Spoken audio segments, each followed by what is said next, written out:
And we're back with another episode of the AC Milan Zone podcast. My name is Stefano, and as always, I'm joined by my friend Oscar. Ozzy, how you doing? I'm doing all right. I'm doing all right. These winter months are tough here in Switzerland, but The getting through the weeks. It's getting lighter. good news, as of yesterday, you officially passed the darkest 10 weeks of the year.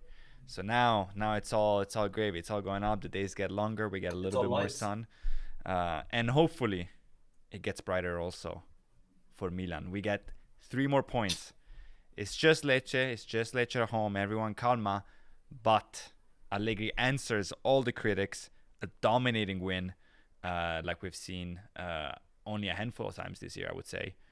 The unbeaten streak extends to 20 games now. We haven't lost since the very first game of the season, of course, against Cremonese. 3 points to the top, which is great. We stay close to Inter as they continue their CL journey and hopefully get tired. We gain some points on Juve. We gain some points on Napoli, and we start to get it, hopefully a little bit of a buffer. Excellent subs we saw in this game. And that's a good point. Füllkrug gets his first goal. But first, just a few sentences, 90 seconds. What did you think of the game overall? Yeah, I think I mentioned this just before we jumped on this podcast, and we had our live reaction. And I don't know, maybe it was because it was almost 11 o'clock, a bit tired. We were both busy, but I felt a bit down. And looking back at highlights and sort of dissecting the game, we did dominate. You're completely right. It just didn't really feel like it. I'm not sure why. But yeah, 20 games unbeaten. I think the casuals have now caught up on Twitter. I think I see these accounts posting about it. It's nothing special. We don't have to Premier League this into like a big thing. But I think it's Capello and Sacchi who have the highest or the longest streak in Italian history or in Milan history at least. Yeah. But yeah, Allegri, you're right. Sort of quieted the critics, and yeah, it's just a 1-0, but we dominated. Yeah, there's not No, much more to say. It's 3 points. fully agreed. I think I had the same feeling, and when we had the same feeling during the live reaction right after the game, I think it's just like a Milan fan thing, though. You know what I mean? Like if you've been in the trenches, if you've been through the Bante era, there's just never anything comfortable. So you're always like, like You're this right. game could have and probably should have ended 3-0, and then you'd be comfortable. But we dominate, but it was still 1-0. So at the end, you're still like, you see Allegri screaming at Modric because he, pushed a little too hard and with 90 seconds to go. So you kind of, your bum Yeah, cheeks are a little bit tight as just as clenched. a just as a Milan fan. But the stats are on the screen. You're bang on. We did dominate. Now, to be fair, this is a Lecce team that it's looking rough. It's if not the worst in Serie A, Mm. it's definitely one of the worst. I think Pisa's starting to playing a little bit better, so it's up there. But nevertheless, you take this anytime you can. I Yeah, also and I think, mean you can win 5-0 like Juve did, and then it's like, oh, we're back, and then and then drop points to Cagliari, dominating with all those passes. And that's another point. I was looking at some statistics. Everyone says, "Oh, Milan is so lucky. Milan doesn't create a lot." Inter is by far the leader for xG, expected goals, throughout the season. We are second, just because we don't play with the high press. We don't play tiki taka. We need to defend because we've shown that we don't defend, and our the field tilt is very high. We finish eighth like last year, as I like to remind everyone mm, on the podcast any chance I get. But we still it's create more than anyone else, Como, Atalanta, anyone else other than Inter yeah. in the league. So calma, Yeah, I think calma. we have the most through balls in the final third or something like that as well. Yeah, I mean, and then that talks about the 700 passes against 200 like against Como. I mean, we could pass it around the back if we like. I just Magnan to Gabbia, Gabbia to Pavlovic, Pavlovic to Mignan, yeah. No Mignan extra to points for that. De Winter. Maybe No, FIFA will change go that, go but watch go watch figure skating. no, that's our new slogan. We're sticking to it. It's KSK Honda, figure skating, highly underrated. All the classics that you only get here. RLC, RLC's Ballon d'Or performance against PSG. Classic. I did read an article about that. I thought I was going crazy. I was like, oh my god, we're not the only one who referenced this.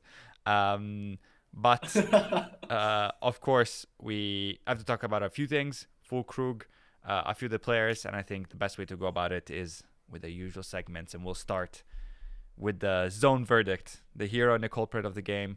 Who is your hero, your man of the match, your stand-up performance? And for once, Magnan won't be mentioned because he basically had no saves that I even remember. You see the Yeah, stats: 0.17 expected goals from Lecce, 3 total shots no not shots on on target. target. So Magnan Yeah, for once had an easy one. But if you had to yeah, easy highlight one. one player or two player, who would you like to mention? Ooh, I'll dissect what I'm thinking. I mean, it has in my mind, it's scoring goals is the hardest thing, and I Mm-hmm. thought Füllkrug did a good job when he came on, and he got us the win in the end. I guess Yeah. beautiful header, but we had a centre midfielder who I thought for the first time truly showed not only his price tag but why we bought him in the first place, why we had to deal with Club Bruges management and their negotiation tactics, everything from their Clapton having an interview in a preseason friendly talking about Milan and the situation with Jashari. Mm-hmm. So I think Jashari is for me a hero in this game. I thought we could finally see why we bought him. He seems pretty good all round. He's good touch. He's quite quick. Obviously, perhaps not the biggest threat in the air, but we'll give him that one. He's not there to win headers necessarily. Yeah, and we'll see how we line up. It'll be interesting. I think Fofana, even though you specifically, of course, you're on the Fofana hype train still. I think Jashari probably maybe gets a nod over him just purely because he played an excellent game, and I think it'd be stupid not to reward him. He's young, he's hungry. He had a freak injury beginning of the season. We hadn't even played against Cremonese, I think. Yeah, I don't think so. No. Um, no, so yeah, I'm excited, but we'll get to my pessimistic corner later on in another segment in the podcast. No, very interesting. I didn't think you were going there. Let me throw up the ratings from FootMob for this because there's I think a couple players that on paper were maybe the more obvious pick for Hero. But I have to agree. I thought it was really impressive. The display. I think he showed why we picked him. It is interesting. I think he shined in that position. I don't know if he can do the Fofana position, so the third on midfield that's kind of more offensive. That's true. Perhaps he could do the Vice Rabiot position, but it looks like a player that kind of needs the ball at his feet. I think it's very good news for Modric, who we've seen being man marked throughout the whole game in the last few outings that he has. Yeah. So allowing him to have maybe a second regista there present would be huge. But yeah, I mean, Jashari clearly a good football player. And his future in Milan could be good, could be bad. We'll see how he plays. But clearly a quality football player. And that game Yeah, was absolutely. excellent. He was excellent on the ball. He was excellent off the ball, I thought, in the first half. A lot of battling. We were talking about this, I think, in the post-match reaction. Not a massive body, but very physical. Kind of almost reminds me of like Yeah. a Xhaka kind of style, where you're like, okay, he's not, Yeah. he's not Ruben Loftus-Cheek in terms of height and size, but he plays like it, which is what obviously makes Yeah. the difference ultimately. He's got the dog in him. He really does. He really does. Before we go to maybe the more, not that anyone played badly, as you can see the ratings here, but mention a couple more players. As you said, impossible not to speak about the German Panzer, who comes in. What did he come in? 75th minutes, I think, around that. He has 15 minutes plus Yeah, around there. plus extra time. Just great Broken toe. impact. Broken toes. His hotel just got robbed. Lost $500,000 worth Man of does not watches. care. Does not care. He wanted to come in. He had the hunger, and yeah, right place, right time. Yeah. Beautiful cross by Alexis Salemakers, who I thought you were going with if you weren't gonna select. Füllkrug, I thought he had one of his best games. And let's absolutely hope he will be able to play this weekend as well. We'll talk more about that once we get to the Roma preview. But yeah, I mean, Füllkrug, this is a very interesting statistic about Füllkrug, which I think ties into how he should be used and I think how he will be used, is that in any competition that he scored his first goal, that goal came from him coming on as a sub. So this was in general for the national team when he scored against Oman after coming in 2022. In the Premier League against Leicester, came on 14 minutes and he scored. In the World Cup against Spain, so even against better teams, came on and scored after 13 minutes. In the Euros against Scotland, took 5 minutes, and the shortest one in Serie A comes on against Lecce and scores after under 3 minutes. I saw Allegri getting asked about if there's a chance Füllkrug will start, and he said that right now he likes the look of him off the bench, and I don't know if you agree with this, but I think that's exactly how he should be used. I think a player like that probably trains very hard is very good for your Nkunkus, for your Leaos, for your Pulisic to create a competition. But I think off the bench is exactly his sweet spot. He's not the player that Oli Giroud was, even though Twitter seems to think so. He might be more of a pure scorer than Oli was. But off the bench to fill those spaces, to get on the end of those crosses, I think it's perfect. I think I was wrong in the live reaction, and you were right. That header is not as simple as it looks, even though Lecce was, absolutely non-present in the box with marking. But he slots it away, and we clearly, if you saw Gabbia this game, and if you saw Ruben Loftus-Cheek struggle to get headers on target, he slots it away. Yeah. So I'm very happy with him, and I don't think he should necessarily start. Obviously, he can, but shouldn't be a fixed starter. Mm-hmm. I like him as a super sub. I think that's a perfect sweet spot for him. No, I think I tend to agree. But then the question is, Nkunku's back to full match fitness, I assume. Mm-hmm. But yeah, we can move on afterwards and talk about Leao. But in an ideal world where everyone's healthy and we're playing just one time a week, Füllkrug off the bench it just gives us another dynamic to our attacks. Yeah, we know that I think we've got the highest percentage of successful crosses in the Serie A. So I mean, if you put a man like Füllkrug, the German Panzer, in there, we might actually not that we struggle to convert crosses necessarily. But if you put him in there, he's going to score. He's going to bag those types of headers. Like you say, okay, it was fairly easy because of Falcone's positioning and the marking. But we've seen how Pulisic, now obviously not a header, but we've seen Pulisic be missing quite a lot of chances recently, which is a bit worrying. Absolutely. But yeah, off the bench, maybe as a super sub, he's definitely not Oli Giroud. At this point in time, who knows? Maybe we sign him for was it £5 million? He's like 34, so everyone says player's prime is right around 37. I just asked Luka Modric, so he has got a couple of years to grow into the role. Yeah, no, I think I like his attitude. He just, not that he seems like he doesn't care, but he's a bit nonchalant. I think it couldn't get worse than it did for him at West Ham. Exactly. I mean, West Ham's we have the number 9 curse, and it got broken by Giroud. West Ham's number 9 curse, like signing a striker is terrible. Any striker not named Michael Antonio, who wasn't even a striker when he came into the league, is absolutely cursed for that club. Absolutely. And it goes back to like Andy Carroll days. But another dynamic will be interesting to see him come on, hopefully against Roma, and battle it out with Mancini. I keep bringing this up. I hate this man. Yes. Hate is a strong word. Yes, I'm not looking forward to his antics for sure. And especially poor Salamakers, who is, if he's healthy enough, we'll probably see a lot of that given the first game. And I also do, to close up on Füllkrug, do think he's a great option to come off the bench no matter what we need, right? We're down and chasing. We know teams are going to close up and we struggle against that, so we throw in a lot more crosses. Usually there's no one to get at the end of that. As you mentioned, Füllkrug will do. But also if we're up and we need, it's max, we're going to drop down and defend, which means someone is left alone up there. And if it's Nkunku trying to win those long balls and put the ball down and give us some space to breathe and some time, that's not going to go well. But when it's Füllkrug, it's a whole different story. So I think it works either way. But to come back to Salamakers, I think it's worth mentioning him before we move to the players that did maybe less well. Great game for him. Great game for him. Obviously serves up the assist, and that's key, but created 2 big chances, 4 shots overall, so very offensive game from him. We played more like a 4-3-3, 4-2-2 than the classic 3-5-2.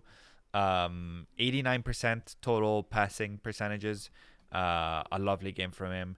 And you can tell that when he has a little bit more rest, of course, it's such a demanding role.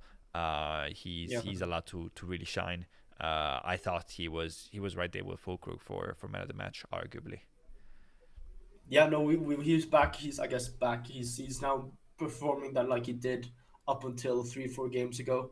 And you're right, it's such a demanding role. He does always give it his all. Um, yeah, back to his old antics, but he needs to work on that haircut. Not that I've got a great haircut, but that haircut just it doesn't give me aura, and he needs to have a Shots, bit more aura. shots against poor Salemakers. I don't know. I I think look, I it's love him, I I love him, but I you can't be having I see stories. He's at the barber a lot, so you can't he's be having working that on it. haircut. But No. it's a very specific look. I think it suits him, but I can't say I'm a fan in general. But I think it suits him particularly well. Beyond that, I guess if I put on back on the scores, who do you think didn't shine? Again, a game where Lecce did very very much close to nothing. But if you had to pick up one or two bad points, uh, who would it be? I think the first half would have been Pervis. I think it took, we said in the live reaction, 46 seconds before he made a mistake. Yeah. Look, and I thought he grew into the game. He got a lot better in the second half. I mean, better doesn't mean great. Mm-hmm. He is. I don't know. I think I'm going to lose my mind with him, but I think it'd be unfair. Now it's like we're flogging a dead horse or whatever that saying is. We know that Estupiñán just isn't good, and even against a Lecce he can shine, or at least do like a solid performance. Yeah. We need Bartesaghi back. He had an awful touch in the box that didn't set him up. That could have been a goal scoring opportunity, not for himself, but just to square it to Leao. I think it was the second half. But I would have to say, and it's a bit, I shouldn't say worrying. It's not the end of the world. It's not a terrible performance, but my man Ricci. Yeah, I saw a lot of praise. I thought he did well. Live, Mm, I thought it was worse. I thought people were praising him for just because he's sort of a darling in the Milan community. Watching it yeah, back in the highlights, I do think that the performance was better, and I thought he did create a few chances. Granted, I think the most famous one is actually this picture, the shot that Falcone did a great job on. That comes a little bit randomly. The Pulisic loses the ball, it bounces off a few defenders, he finds it there, and he takes a good shot. Should have been a goal. Falcone does well. He does help set up Pulisic by giving the ball to Leao. So it's less. Yeah, I think it's overall still a good performance. Not perhaps as good as I think online made it sound to be, yeah, but I didn't think it was terrible. For Stupinian, I saw a very interesting interview from the Zerbi, who was on the Cassano podcast this week. And there's a lot of people saying, Stupinian can't go from being one of the best fullbacks in the Premier League to whatever it is now. There's Allegri has to do something. And the Zerbi spoke about it. The Zerbi obviously was who made him at Brighton that good. And he said, look, Stupinian is a good player, but he's not quality on the ball. He's a workhorse. He's one that's gonna go up and down, and it's gonna, that's his main feature. And I think that's what we saw kind of in the first half when we asked we asked him to be, take the ball a little bit more and do something with it. It's not good. In the second half, when he's just creating space and filling up space with good runs, he's running back, tracking back, and taking up the space defensively. He can be good, and he's definitely good enough to play a Serie A game against Lecce. But in general, obviously, I agree with you. Bartesaghi is right now head and shoulders above him. But it's good, we get to dominate and win a game, giving Bartesaghi pretty much 90 minutes of rest, plus yeah. the whole week. That's great news because we know how much our fullbacks sort of need to run. Um, Beyond that, then I guess, where do you want to go first? Highly underrated player? Or do you want to do your pessimist player? Let me put I can go into my pessimistic corner, pessimist pessimist corner. Sorry, not segment. player. Yes. What's worrying you, and what should Milan fans be worrying about right now? Yeah, I mean it's not like it's the hottest take ever. Don't get me wrong, but I think in the beginning of the season, we were discussing that this Milan team is very thin in terms of depth. We see some, Estupinian plays 90 minutes against Lecce. It's meh. We see now Jashari coming back. Now we've got the midfield fully fit. But I look, Pulisic is. I'm not sure. He seems to be pretty fit, right? It's not that Yeah. he's probably got something nagging. It's just always his Yeah. calves or his ankles because that guy Yeah. gets beaten up. Yeah. Absolutely. But it's worrying. It's worrying to see Leao like this. Not that I think him. I mean, it might not have long-term implications, but he is a ghost of himself, and it's not his fault. Like we know when we've discussed this so many times that he's playing a 50, if even 50%, because if he can't sprint, then he can't play 100% his own game. I was doom scrolling as I usually do, and I saw highlights that his highlights against Real Madrid Mm-hmm. last season, his performance against PSG, and it kind of made me sad, and it made me realize just how much of a ghost he is of himself, and we need to give him a rest, man. I'm not sure what Allegri is doing now that we've got Füllkrug working playing, can be a sub. We've got Pulisic, who we know can run until the end of time. In Kunku's, I mean, he'll play 2-3 games and then he'll be injured, and then 2-3 games and then he'll be injured. But we need to give Leao a rest because there's no point. I don't think there's any point. Not that he's playing terribly, but there's just no point of starting him or even letting him play. Just let the man. Now that's a question. Is it going to be one of those like, okay, we can play him at 50% for the rest of the season because he'll either need surgery or he literally needs 2 months off. Yeah, as always, I try to come up with something to lift your spirits and every Milan's fans about these topics. And usually I tend to agree with you. This one is a little bit different. It is difficult. We're not doctors, and we don't really know what he has. We did see that Milan, because we had the whole week off, the players got one rest day, and he was the only one that wasn't, an injured player rehabbing. So like Santi Jimenez and Saleh, who came to train, wanting to get better. So it's difficult to say because he's playing and he wants to play clearly, and it doesn't look like the rest. But exactly as you said, the rest week on 1 week is gonna do anything.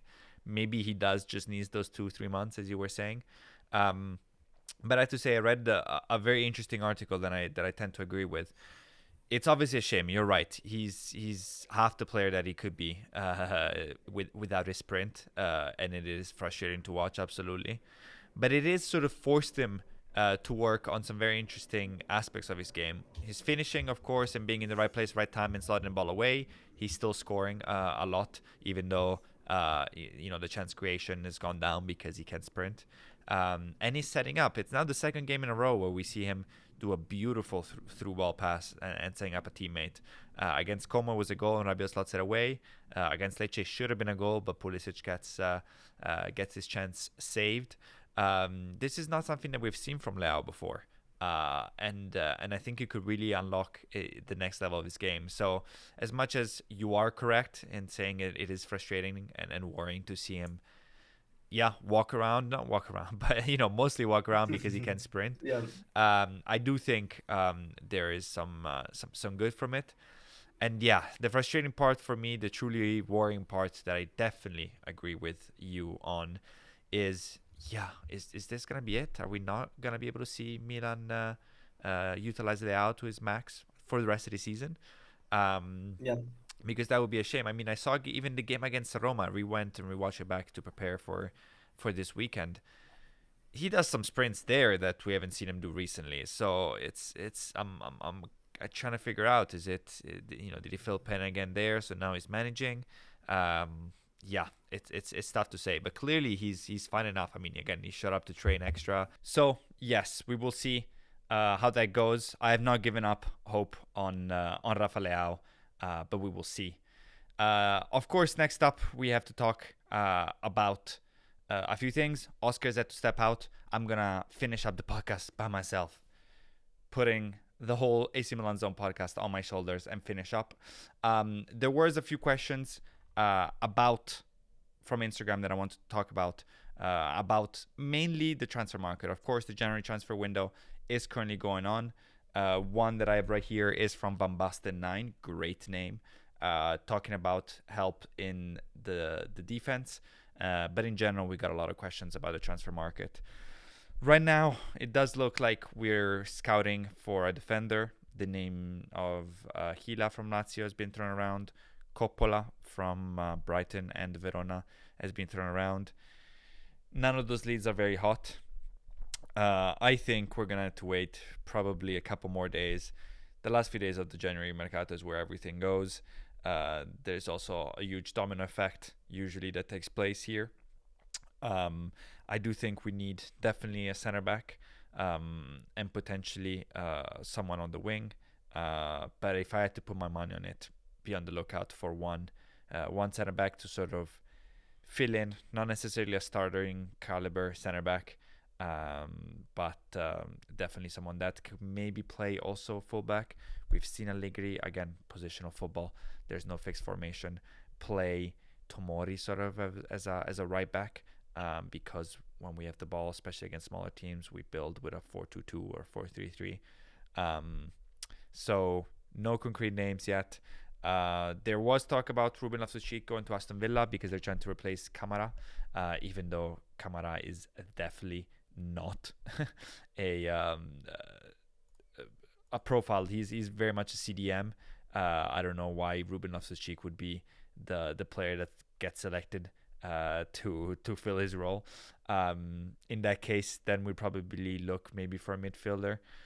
And then there was a talk about Goretzka as well.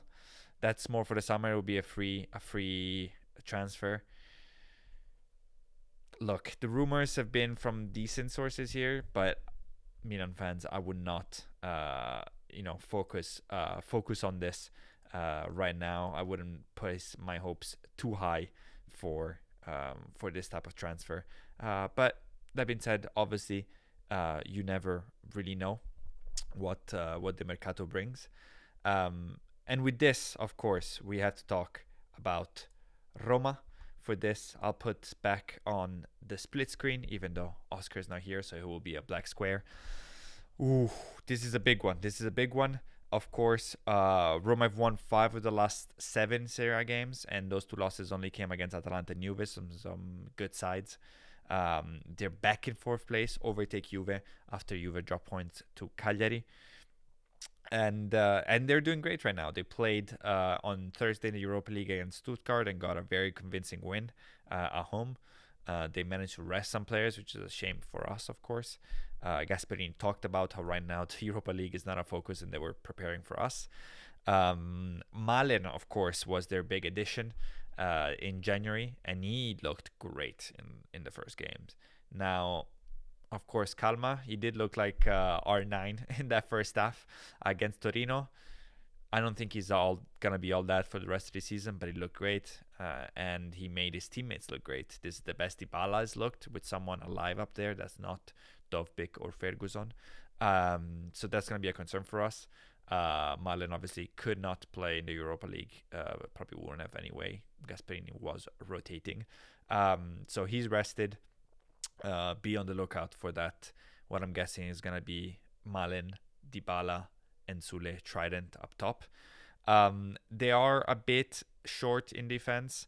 Hermoso is the latest injury. He'll be out, so expect Gilardi in on the side of Salemakers. But the rest is going to be pretty much full-on starters, Ndika, Mancini, and so on. Look, this is a rough time to meet Roma. They're in great form. I would not want to meet them right now. It could be definitely a replay of the first game. I think Gasperini only knows one speed, and that's high press and high tempo and create a lot of chances, like they did in the first game, where they put us in very big difficulty for 30 minutes. They didn't have any shots on this 30 minutes because also the lack of strikers. This time they will have a striker. So I'm hoping that Allegri repairs for that. We could be in trouble if they had the same sort of level that they had in the first 30 minutes of that first game. That being said, they're a team because they play with such high tempo and so offensive that leave space. They left a lot of space against Stuttgart and were not punished for it. That space when we have hopefully a Rafa Leao that can sprint a little bit, but even a Pulisic and so on can be exploited like we did in the first game, and hopefully we're able to do again. The latest news with Salamakers was that he trained today, Friday, with the team. So assuming he can train fully today and he's feeling okay and train fully tomorrow, I would say you can expect him to start, but obviously a situation to monitor. Beyond that, expect all the starters. I think Pavlovic will come back and start. Gabbia, of course, will start. There is a shout for De Winter, who's playing some great games and they've not been unnoticed, to start ahead of Tomori. But I would say 70% Tomori, 30% De Winter at the moment. The rest, the formation sort of picks itself. I think it will be Pulisic and Leao, Salamakers if healthy, Bartesaghi on the other side, of course, Rabiot, Modric, and very likely still Yusuf Fofana. In terms of predictions, again, a hard one to say definitively. This would be a huge one for us. It's going to be a rough stretch of games. We have Roma away, we have Bologna away, we have Como at home before getting some easier games with Parma and so on, and I think Pisa as well. This would be a huge one, especially because Juve is playing Napoli, and especially because Inter has a pretty easy game in Pisa. So you want to try to stay as close as possible to Inter, especially now that they're playing Champions League and they're going to have a difficult time, managing players and injuries and all the hardship that, more games in Champions League football brings. So ultimately, scoreline, I don't know. We always predict a win here. I'm going to stay positive. It's going to be a 2-1 Milan win. I think Chris Pulisic is due a goal. He's missed a couple now. I hope Captain America bounces right back and nets us a goal. And then I'm going to say Yusuf Fofana because of the slander, because I know when we post the likely formation with him, the comments are going to filled with play Jashari, play Richie and all that. So I'm going to say he scores the second, hopefully the winner, and we win 2-1. But of course, Oscar and I will be back for the live reaction right after the final whistle against the Roma game. If you made it this far, please take a second, like the video and subscribe for many more podcast breakdowns and live reactions. And as always, Forza Milan.